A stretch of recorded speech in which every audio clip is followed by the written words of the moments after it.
you really cannot tell what a Sicilian is, because when you think that you have already found the key to understanding Sicilian, something else pops up and the whole thing falls apart. So if you do this in Sicily, your life is in jeopardy.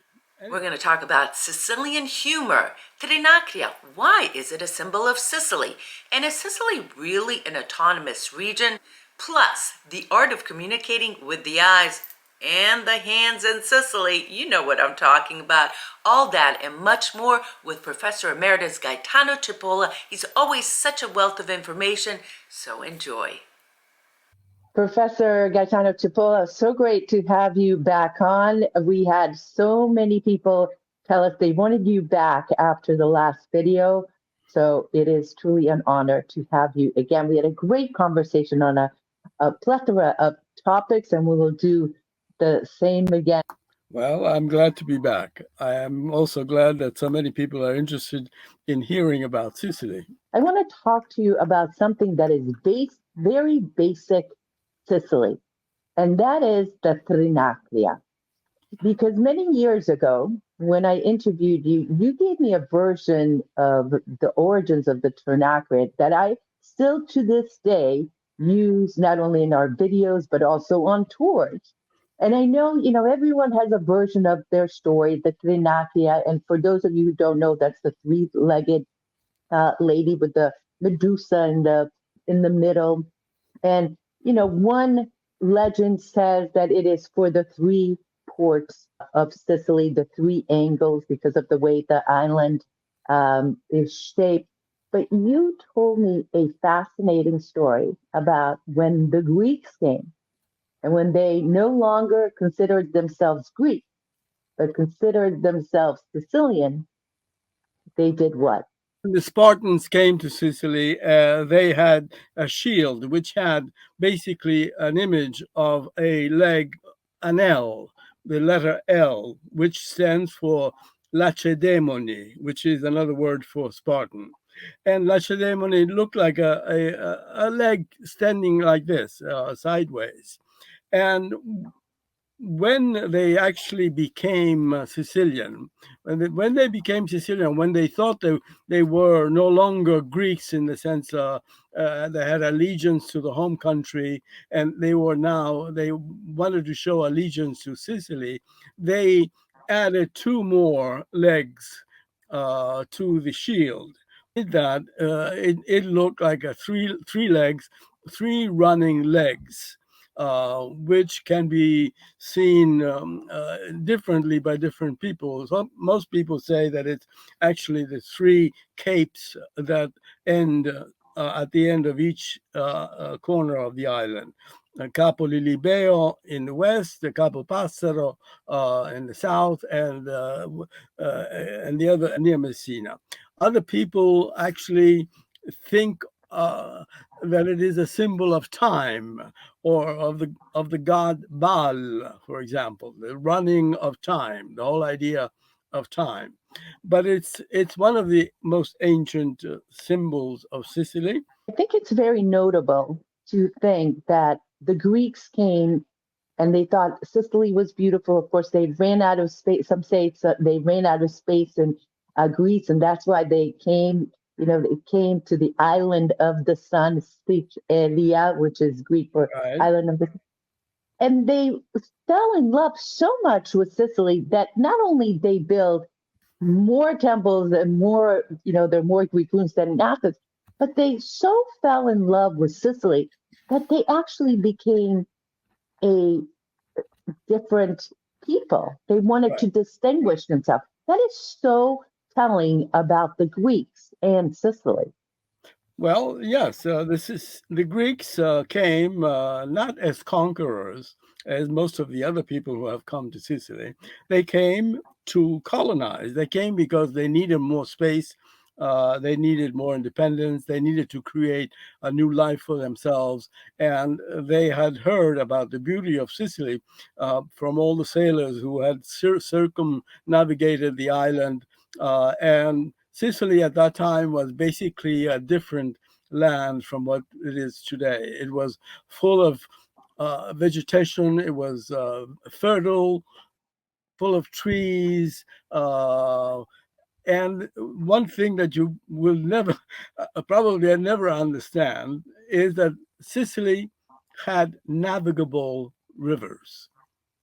If you go there now, you will find maybe the Cimento has a lot of water. Those ancient times, because there was a rich vegetation, which was later cut down by the Romans to make room for their wheat plantations, which destroyed basically the climate. Um, and the water ran out. But the whole idea that Sicily had navigable rivers is in itself a notable thing. So you can imagine that for the Greeks, whose land is kind of barren in the sense that it's not exactly as luscious as Sicily. So for them, it was like a promised land. The promised land which they came to colonize and to remain. So that basically at a certain point of their stay in Sicily, they became Sicilian. They called each other Siciliot, Siciliotti, and Siciliotti is a different. It denotes the place of where you live. Actually, the ending of the ending simply says that you belong to that place. So Greeks became Siciliots. I can tell you one quote going back all the way down to the 4th century before Christ by Hermocrates. Hermocrates was a leader of Syracuse, and Syracuse was having some difficulties with Athens. There was a war going on, and there was a congress held by Hermocrates, at which point he said, there's one thing that you have to remember, because he was trying to get all the Sicilians to be on the same side, to unite against the foreign enemy, the invader. And so he said to them, to all the other Greeks, they were originally Greeks, he said, we are neither Dorians, neither or Ionians. We are Sicilians. 4th century before Christ. 4th century before Christ. 4th century before Christ. That And in means fact, that the first was the birth of the nation of Sicily. In the 4th century before Christ. The Greeks arrived at 734 before Christ to Jardini Naxos, but I think it's important for people to know also that there were the indigenous people. There were the Sicilians, the Sicils, and the Elymians, who came about 900 before they were not Christ. indigenous in that sense, because they No, they also came came from Turkey, from different from places. modern day, from modern day Turkey, and they settled over there. So Last time we spoke about the unification and what effect that had, the unification of Italy and what effect that had on Sicily. And I want to talk to you about post-World War II and Sicily and Sardinia being promised autonomy. After Italy voted for a republic, of course, it was a monarchy after World War II, the people had a choice to vote for a republic or to vote for a monarchy, and they voted to form a republic. That's why Italy right now is a republic. And in that, there was a decision to make Sicily autonomous. What do you think that was a good idea? And are we truly autonomous?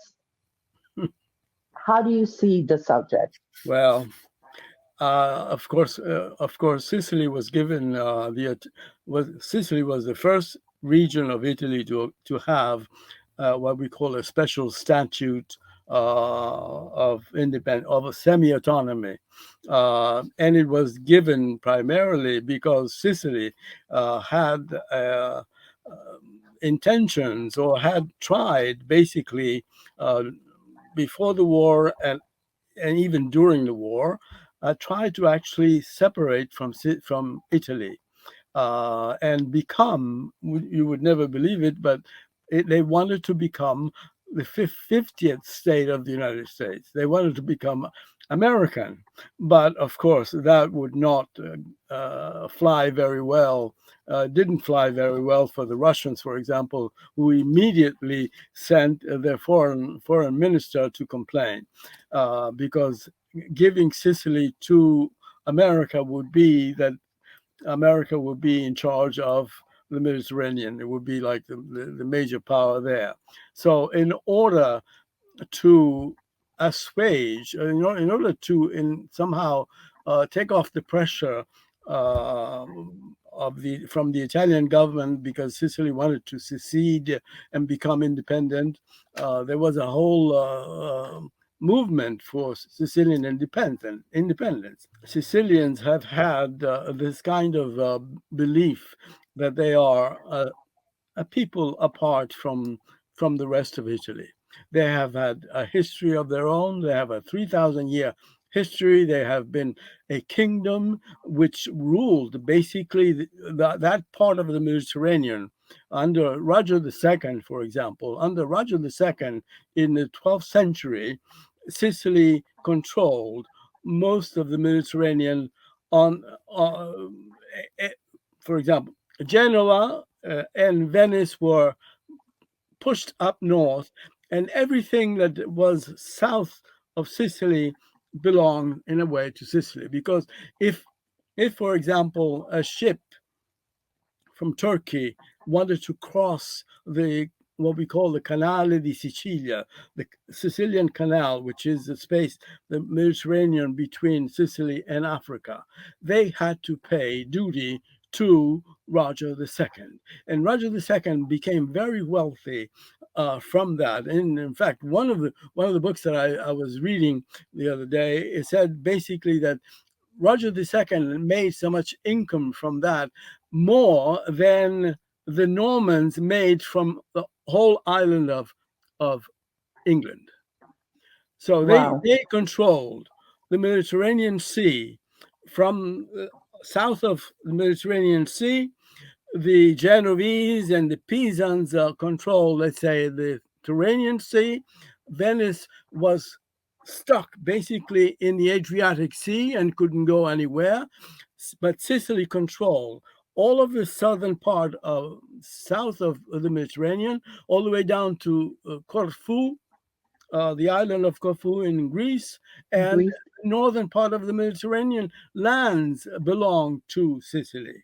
Malta was So they always felt this autonomous feeling from other parts of Italy, let's say, yeah. Naples North, Naples North. Well, from So Naples north, because at one point, but Sicily became also part of the kingdom of the two Sicilies. kingdom. But that was part that was happened in 1816, when the king of Naples and the king of Sicily became one person in one form, basically the kingdom of the two Sicilies, with the capital in Naples, and they would send a viceroy to Sicily to govern Sicily, which didn't like, because they always liked to have their own king.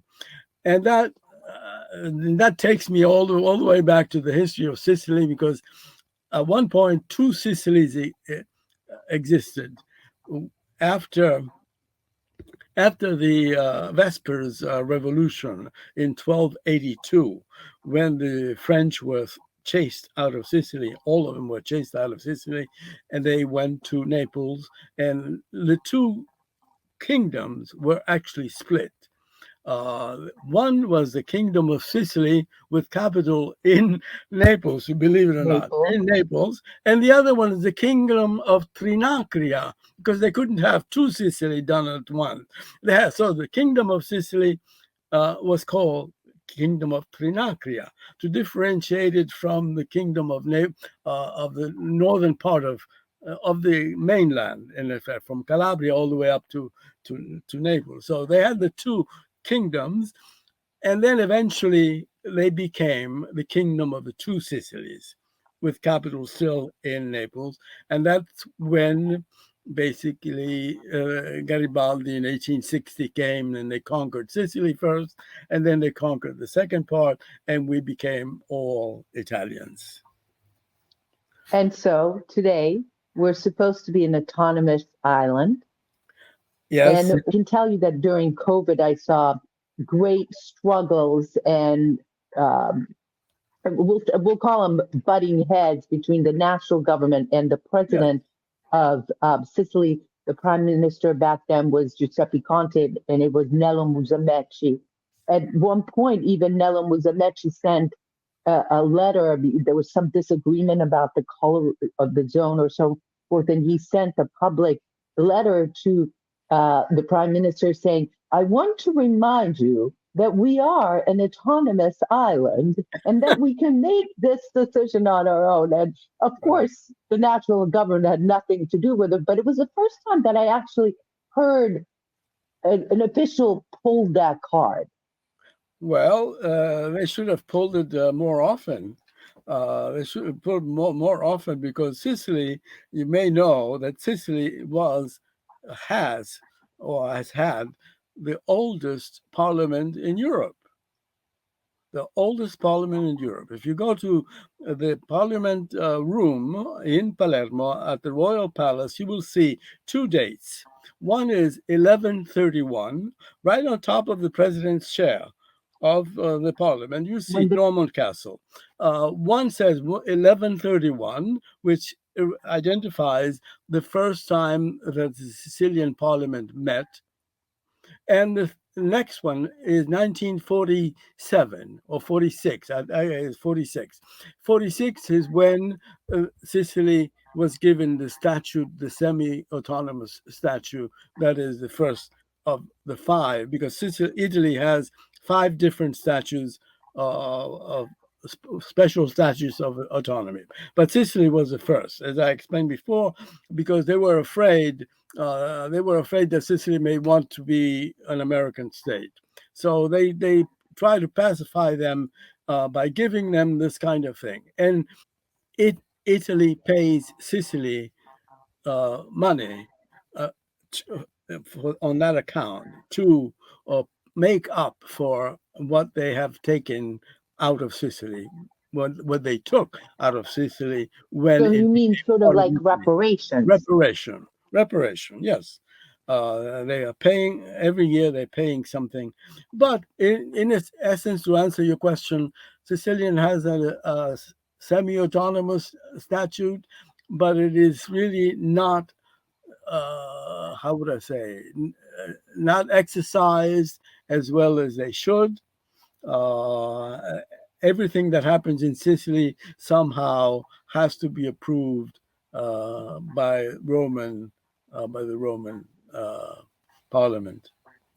So it is a missed opportunities, but it pays homage to the idea that Sicilians wanted to be independent, wanted to make a try to become an independent nation, um, because Sicily is a very rich country, very rich. It's very fertile. Sometimes the trees, lemons have. If you let lemons without touching them, they produce fruit 4 times a year. And then sometimes the oranges are the same thing. But sometimes the parliament in Rome makes agreements that do not necessarily favor the Sicilian economy. Uh, Let's talk about that. Let's talk about that. Let's talk about that. And the fact that there aren't enough workers to, first of all, they're not get, it's not worth a lot of their uh, whatever pay that they're getting. And a lot of the lemons, as you know, are left on the left on the tree. trees. It's Of a course, big it's a problem. crime. It's a crime, because they Sicily buys oranges from Israel. Sicily in the marketplace, they buy oranges from Spain. When we have thousands of acres at with groves, orange groves, and Sicily has special kind of of oranges that nobody else can grow. It's Sicily has what we call the red Tarocco, the Tarocco, the blood oranges. yes, the red oranges, which are unique in Sicily. Every country in the world has tried to duplicate those. They kind of planted those trees elsewhere, but nothing ever happens exactly as they do in Sicily. There's been studies have been made. The University of Catania, for example, made a study of what actually is contained inside the red oranges. And by the different mixtures of climate, temperature, humidity, sun, that Very makes special. them grow is unique in Sicily and is not duplicated, cannot be duplicated anywhere else. Even though they have tried to actually make red oranges, blood oranges elsewhere, but they don't taste the same and they don't have the same quality. And so, what do you think is going on there? But because it's not just the oranges, not just the lemons, it's a whole system of the economy that is not favored, that is not encouraged. We can go back to actually to when Sicily became part of Italy, because at that point, I think I may have said this last time I talked to you, and basically I make the book by Giuseppe Chanot makes very pointed remarks about how Sicilian economy was actually destroyed by becoming Italian. All the industries were destroyed, all the investments were stopped. All the And stolen. Because for some reason the new government, the new government of the kingdom of the new monarchy, made the decision that somehow if they favored the industries in the north, they would be closer to the northern Europe, and then they could export them better. But at the same time, they made a conscious attempt, a conscious policy decision, which favored the North and destroyed basically the economy of the South, reducing it to only a country that needs all of these things from elsewhere. If you're enjoying this type of content, consider subscribing to our channel. Believe it or not, it really does help. Or even becoming a community member for $1.99 a month, less than a cup of coffee, at least in the United States. You help this channel. Just hit the join button down below. It'll take you to how you can help us. Grazie mille. I want to ask you how the Sicilian language has changed. Now, before I let you answer that, I also want to bring into this discussion the whole idea that there are dialects of Sicily. And when I say dialect, Sicilian is not a dialect, but in Catania, they speak a different Sicilian that they do in Palermo. I can't understand what they say in Palermo or other parts. And also bring into discussion the fact that there were places like Piana del Albanese, Mezzogiusto, that the people from the Albanese who came here in the 1500s and spoke Albanian. And so you go up there, it's so interesting. You have the Albanian, the Italian, and the Sicilian all in all of the sides. So a language, the variety of languages. I mean, when I think about it, also going back to when the Arabs were in Sicily and they spoke Arabic, the languages that were spoken in that small land throughout the millennia. It's fascinating, mind-blowing to think about it. When I started thinking about writing a grammar of Sicilian, a textbook to learn Sicilian, some of my colleagues would ask me, which Sicilian are you going to teach? Which Sicilian are you going to teach? And I was always taken aback because I didn't think that Sicilian was more than one language. Basically, Sicilian has been codified as having hundreds of different variations of it. You go from one town to the next, you will find different words, uh, you're taken back. But that's part of the wealth of the language itself. And I wrote the first book, and then I try to explain to them that Sicilian basically is one language which has different versions of it, different variations of it, but it is basically the same language everywhere. In fact, the only difference between the various languages that are spoken, say in the southern part of Sicily or in the western part of Sicily, in Catania, Messina, Ragusa, Agrigento, all the differences are only in the spoken language. The actual written language that poets use is the same everywhere. Now, I wrote the first book, which has done very well, but I wrote the second book. And the second book is called Learn Sicilian 2. And because it is a very special book that is unique, because except if you are a linguist and you belong to the Centro di Studi Filologici e Linguistici Siciliani, which I do, it's done, the differences are known only to the specialists. My book actually gives the parameters of the differences between the main languages that are spoken in Sicily.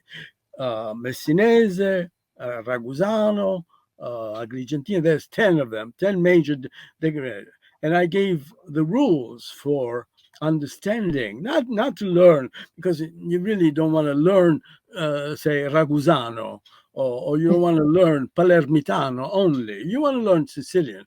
So, but you need to try to understand. So basically, I gave the rules for each of the 10 variants within the Sicilian language. I give you some examples. The word morti, death. All right, death. The word Sicilian word is morti, with an R, Morti. If you go to Catania, that word will be pronounced motti, two T's. The RT becomes two T's.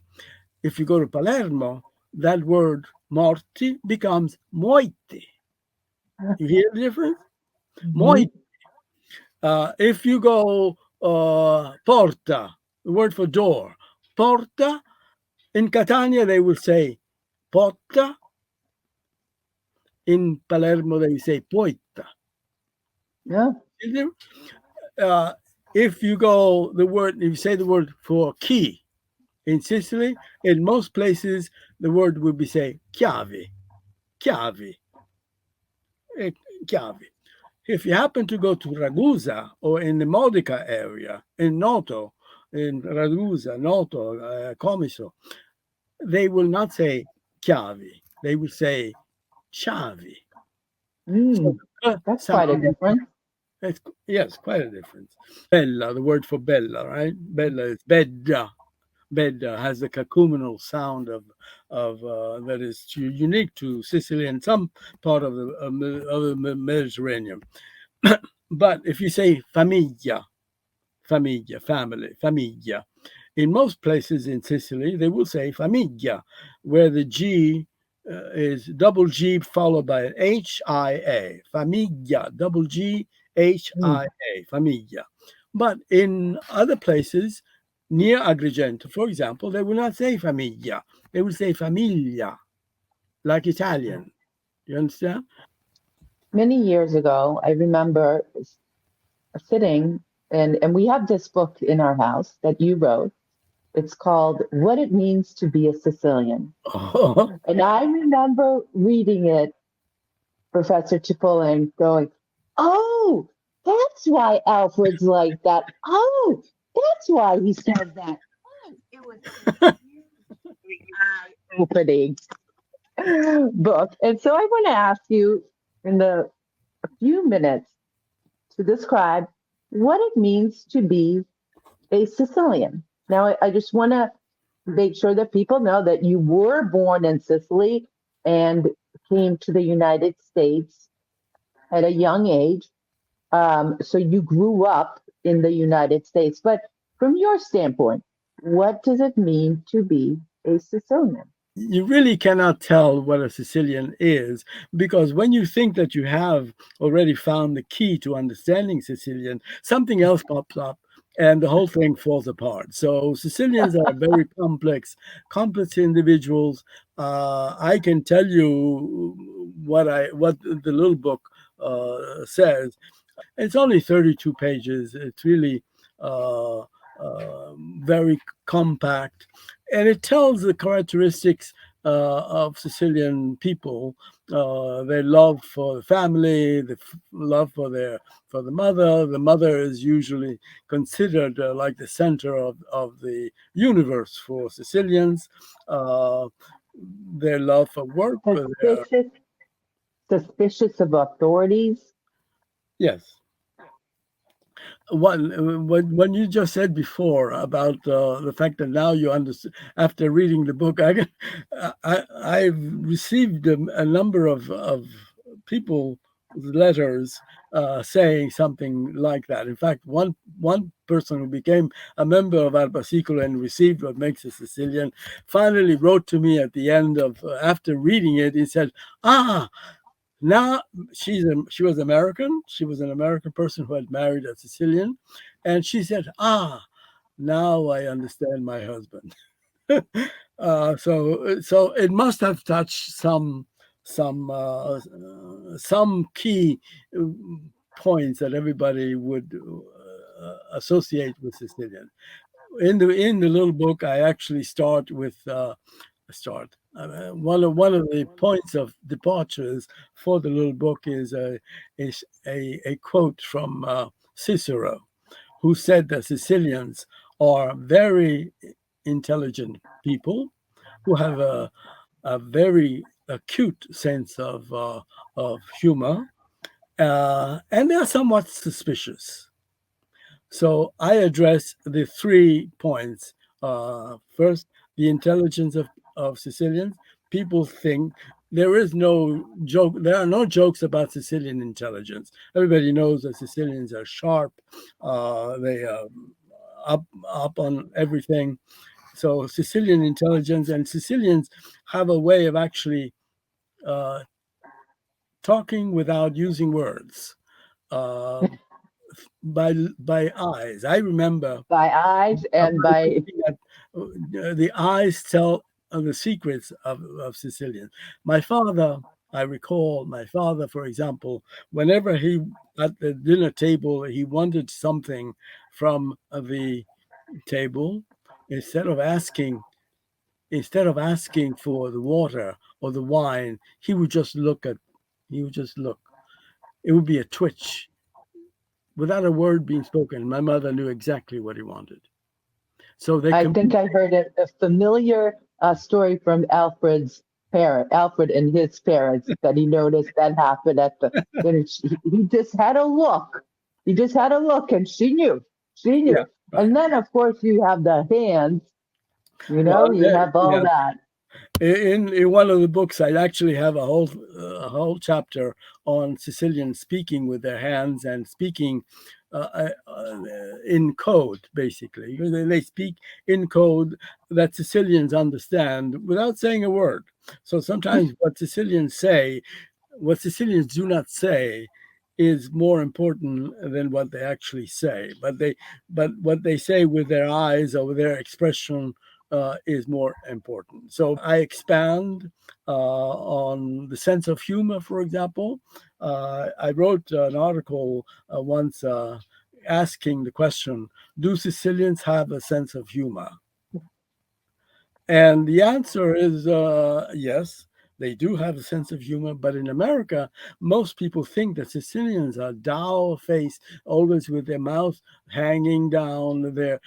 If you watch the movies of The Godfather, for example, the only time the protagonists, the Marlon Brando and Al Pacino smile, they never smile. they have no. The only time that there was a laughter from the Godfather was when he tried to. I don't know if you remember that scene when he was in his garden and he put fake orange teeth to scare his grandchild. Do you recall that scene? Yeah, And he did that. He laughed, and that was the only time he laughed, and he dropped dead right there. that's Immediately. right. That's right. You have that. So Sicilian humor is not the same It's type. a special type of It's humor. a special type of humor. It is it is a Pirandellian kind of humor that goes back in turns on itself. I can tell you the story of one scene that I got this little anecdote from an article that appeared in National Geographic about someone who had gone to Sicily and was describing the traffic jams that are normal in Palermo. And there were the traffic jam, there were cars not moving anywhere, and people were there, and there was a woman next to a guy and a car driven by a guy who kept honking her horn, honking her horn. And finally, the man in the next car said, "But why are you honking? We're not going anywhere." The woman turns around and mouths the words, syllabizing the words by saying, "A mia mi piace la musica." I like the music. Like the music. Oh, yeah? You like the music? I'm going to break your husband's horns, he says. Now, what does that mean? I'm going to break your husband's horns. If you do this in Sicily, your life is in jeopardy. Anyway, I'm going to break your husband's horns. That means you are an adulteress. You have cheated on your husband, and he has horn on his head, and I'm going to break them for him. What does she reply? Ah, if you do that, I can always put some new horns on him. Now, Fabulous, fabulous story.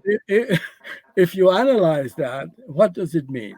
It means that Sicilian, she is accepting the accusation that she is an adulteress. But to have the last word, she says that she's going to be an adulteress again to provide her husband with new horns. So it's self inward, it turns itself. So it's Yeah, humor I with a understand. special twist. Professor Chipola, always a wealth of information, a pleasure to talk to you. And we hope to have you on again very soon. I'm almost here. I don't. I've retired. I'm very busy with publishing different books. So I recommend if those of you who would like to some of the stuff that I've been saying, you can actually buy yourself a book, buy this book, which I am I just it's out of print. It was out of print. I had to reprint. It's called Siciliana. It only costs $18, but it has all the information that I'm only giving you. I'm giving you a little bit of information. All right, Professor Chipola, thank you so much. You're quite welcome, and let's keep Sicilian alive. Amen. And I appreciate all the work that you and Alfred have been doing in Sicily. So Thank you. I appreciate that. Thank you. Okay, ciao. See you Ciao. soon. Salam. Ciao, ciao. I'll leave you a link to some of the prior interviews we've had with Professor Chipola somewhere over here or down in the description of this video. And thank you for Professor Chipola for his service to the Sicilian community all over the world, really. And what else? Oh, if you've noticed, I've been reporting from here in a different background. I'm home visiting my mom in Boston, and I'll be back in Sicilian next week. So reporting from there, I'm back with Alfredo. Arrivederci and grazie mille for watching. Ciao!